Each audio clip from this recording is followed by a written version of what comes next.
Good morning, students. Myself Nitesh again welcomes you on the online classes for class 8, and today's topic for discussion will be chapter 14, that is chemical effects of electric current. First, introduction. Conductors and insulators. A conductor is any material or substance that allows electricity to flow through it, and an insulator is any substance or material that prevents the flow of electricity through it. Any substance can be called as conductor or electricity if it allows movement of charges through it. The electrons of the conductors can flow freely because they are delocalized and hence can take electric current through them. What happens to insulator? Insulator do not allow the flow of charges through them because their electrons are tightly packed with their particles. Some materials can allow a little flow of electricity through them and are poor conductors of electricity. Some materials can allow the complete flow of electricity through them and are called as good conductors of electricity. Every material may conduct electricity in certain situations. For example, air is a bad conductor of electricity, but in case of thunderstorms and lightning, it carries electric charges through it. Hence, materials are always classified as good and poor conductors of electricity rather than conductors and insulator. Can liquids conduct electricity? Not all liquids can conduct electricity. However, some of them can be regarded as good conductors of electricity, while others as poor conductor of electricity. Water containing salt and minerals dissolved in it always conduct electricity.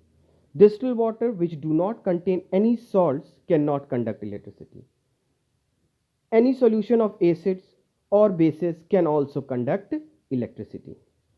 Here are the examples of few good conductors and bad conductors. Now, how do liquids conduct electricity? Different substances have, when mixed in water and electricity is passed through them, can break apart and form positive and negative particles or ions in the water. These ions can pass the electric current through them. The more is the number of charge in electric liquid, the better conductor of its electricity. That is why distilled water is a poor conductor of electricity. But when a salt water is a good conductor of electricity. However, many compounds do not form any ions on mixing them with water, and therefore they are poor conductors of electricity, such as sugar, water, oil and alcohol. You can see through the diagram. Now, what are the chemical effects of electric current? We know that when an electric current passes through solution, it ionizes, which I have explained you earlier also, and breaks into ions.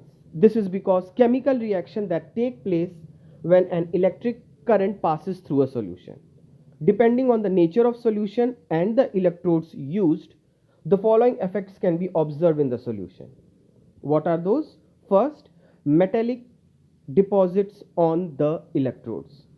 Change in the color of solution, a release of gas or production of bubbles in the solution. You can see through the diagram that a change of color of solution and passing current through water. What is electrolysis? The effect in which components of a compound get split due to passing an electric current through it is called an electrolysis.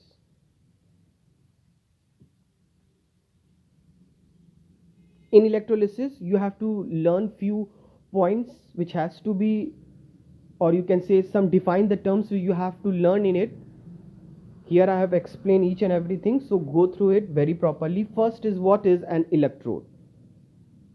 An electrode is a conductor of electricity that can carry electric current into non-metals and other poor conductor of electricity. What is an electrolyte? A solution that breaks it into into its ion on passing electricity through it is called an electrolyte. Electrolyte are used in the process of electroplating. This I will explain in the afterwards. Ions. Ions are particles that bear electric charges. Negatively charged ions are anions. Positively charged ions are cations. What are an anode and cathode? The positively charged electrode is called an anode and a negative charged electrode is called as cathode. The substance in which their water solution or in molten state can conduct electricity and decomposes as a result of it are called as electrolyte. And the substance which in their water or molten state do not conduct electricity are called as non-electrolyte. The application of chemical effects of electric current are most important: electroplating, extracting metals from their ores, purification of metals, production of compounds, decomposition of compounds. In this chapter, we have to discuss the electroplating. Process of electroplating. In order to conduct electroplating, right electrodes and electrolyte must be chosen so that the metal can deposit over a material. For instance, if you want to deposit copper on a material, we need an electrolyte that contains copper in it. Similarly, if we need gold on a material, we need an electrolyte contains gold in it. Also, we should make sure that electrodes that we are choosing is completely clean. The electrodes used are made up of different materials. One of the electrode is of the same metal of which the electrolyte solution, and the second electrodes needs to be the material on which we want to coat another metal. For instance, in this case we want to plate copper upon brass. One electrode should be copper and the other electrode should be brass, and the electrolyte solution should be any salt which contain copper in it. For example, copper sulfate solution.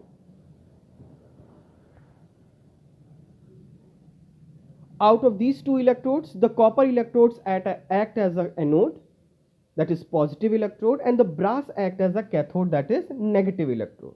When electricity is passed through the solution, the copper sulfate breaks into its ion. The copper ions, being positive charged, get attracted by the brass, while the sulfur ions, being negatively charged, move towards the copper electrodes. As a result, copper starts depositing on the brass electrode. The process of electroplating takes some time to complete. The amount of time that it will take depends upon the strength of the current that is being used and also upon the concentration of the electrolyte. As these two are increased, the speed of electroplating also increases. Here, students, you can see the various examples of electroplating. They are used in medical equipment, in kitchen equipments like bathtubs, parts of car also. They are used in jewelries makers. The tin cans are also used to store food, actually made up of iron.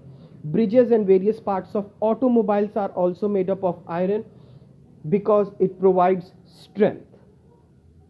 You can all go through these points. These are very important application of electroplating. At last, I want to say thank you. Be safe at home, study at home, and complete your work on time. Thank you.